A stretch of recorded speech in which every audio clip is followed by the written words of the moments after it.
Range of motion, take 1, action. Okay, I want to show you what your range of motion is. The one critical thing that we need to know is basically what, for each exercise, what is your particular range of motion.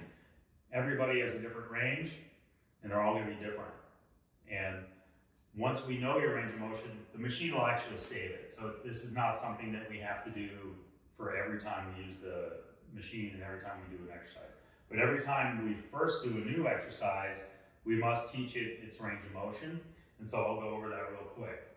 You can always hit set range of motion, but if it's the first time you're doing an exercise, when you go to hit start, it will actually pull up and make you forced to learn the range of motion because it doesn't know what your range of motion is. So I'm going to demonstrate using a bicep curl, kind of how to set the range.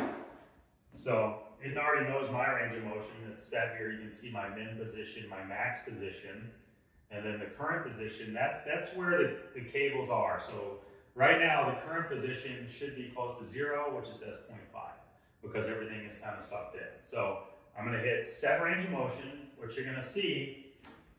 And again, we're not in any rush here to get this done. So it'll say step 1, it's learning the range of motion. You want to move the handles to the maximum range of motion, and it'll say lift the bar towards your chest until your elbows are at a 45-degree angle. So you can see there's a little video clip of Jessa showing you where the top of the range of motion is. So once I do that, then it's going to say, it's going to learn it. And then it'll say, let's learn your lower range of motion. So I'm going to go ahead and grab the bar, bring her up. I'm going to bring it to my maximum range of motion. It's going to give me a tug, okay? You got to hold it. Okay, once it's held for a little bit, it'll beep. Then it says, let's learn your lower range of motion. So I'm going to lower the bar slowly, and I'm going to hold it at the lower range of motion.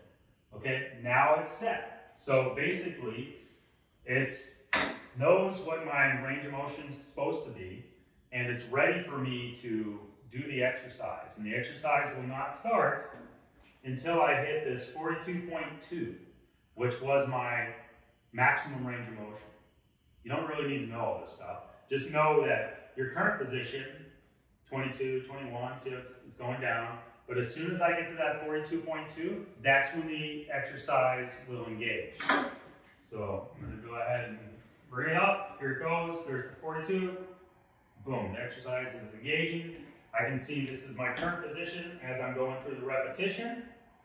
And then once it hits that 28.3, which is my lower range of motion, that's when I start pulling up.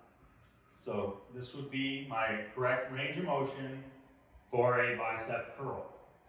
At any time, if you're not happy with the range of motion, you can manually adjust it, or you can hit stop, and you can actually go through the set range of motion again. Just hit set range of motion. Let's say if I totally screw this up. Let's say if I'm not really paying attention, all right, held it way up here. Okay, it pulls down, holding it. This is obviously not the correct range of motion. But let's say my range of motion is all goofed up, and I know it's kind of goofed up. At any time during this learning range of motion process, I can just exit out of it, and then hit set range of motion again, and start over. So that's the range of motion.